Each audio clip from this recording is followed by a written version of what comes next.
Israel के प्रधानमंत्री Benjamin Netanyahu ने लेबनान के साथ सीमा पर बार-बार होने वाली झड़पों के बीच हिजबुल्लाह को आंख दिखाई है। उन्होंने चेतावनी देते हुए कहा कि हिजबुल्लाह को इस जंग से दूर रहना चाहिए और अगर वो अपना भविष्य सही चाहते हैं तो उन्हें इससे दूरी बनाकर रखनी चाहिए, नहीं तो अंजाम बहुत बुरा होगा।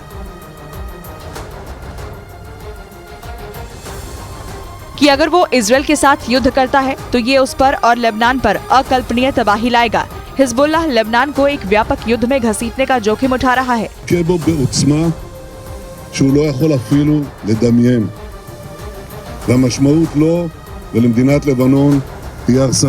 उधर हिजबुल्लाह ने कहा है कि इजरायल और हमास के युद्ध में उसकी अहम भूमिका है और अगर इजरायल गाजा पट्टी पर जमीनी हमले शुरू करता है तो उसे इसकी भारी कीमत चुकानी होगी।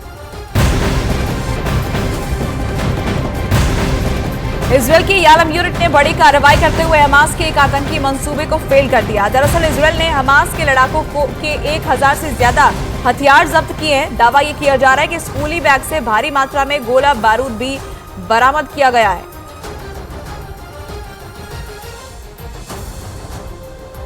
स्कूली बैग से 7 किलो का बम भी बरामद हुआ है। वहीं साथ ही 2000 ग्रेनेड, 1000 आरपीजी भी बरामद किए गए। बता दें कि केसुफम इलाके में यलम इकाई की गतिविधियों वाले हिस्से से इस बैग को बरामद किया गया था।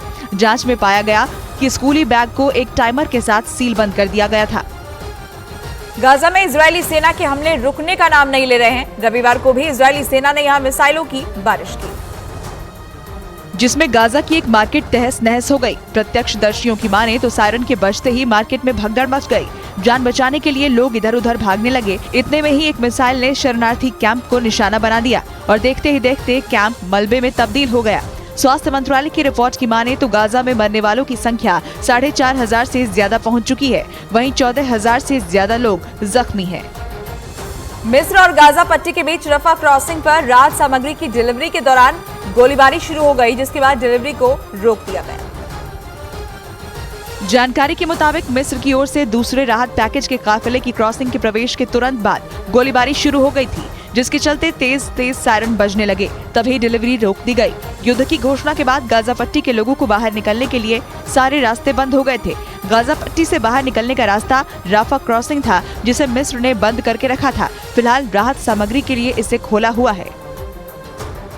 रफा क्रॉसिंग के फिलिस्तीनी हिस्से में इजरायल की घेराबंदी के बाद पहली बार ईंधन के 6 ट्रक गाजा में जाते नजर आए। इन ट्रकों को संयुक्त राष्ट्र की पहचान के साथ मिस्र और वापस गाजा तक लाया गया है।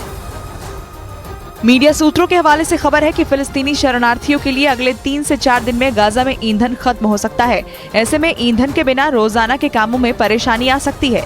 ईंधन नहीं होने से ना ही राहत सामग्री पहुंच सकेगी और रोशनी न होने से अस्पताल में इलाज होने में परेशानी पेश आएगी।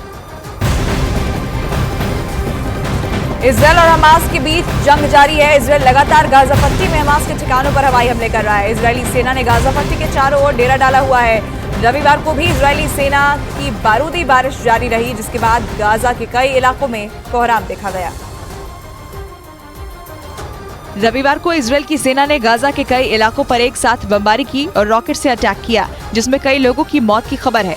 गाजा पर हुए अटैक की तस्वीर सामने आई है, जो मन विचलित कर देने वाली है। तस्वीर में आपको आसमान में धुएं का गुबार नजर आ रहा होगा, जो ये बताने के लिए काफी है कि गाजा में मौजूदा हालात कैसे हैं। और इजरायल की मैगलन कमांडो यूनिट ने स्टील स्टिंग मोर्टार बम का इस्तेमाल शुरू किया है। स्टील स्टिंग मोर्टार बम आतंकी ठिकानों पर सटीक निशाने के लिए जाना जाता है और इससे गैर निर्देशित टारगेट को मारने का जोखिम कम रहता है। युद्ध की शुरुआत से ही कमांडो टीम ने इसका इस्तेमाल कर दिया था और गाजा पट्टी में 100 से ज्यादा आतंकवादियों को मारने का दावा किया है। कमांडो टीम ने दावा किया कि वो हमास के आतंकियों का डटकर सामना करेंगे और जीत हासिल करेंगे। उधर गाजा और मिस्र को जोड़ने वाले रफाह बॉर्डर पर इजरायल की तरफ से फिर से बमबारी की गई। इजरायल पर हमले के बाद से रफाह बॉर्डर बंद कर दिया गया था, जिसे अमेरिका के दबाव में एक बार फिर से खोला गया है।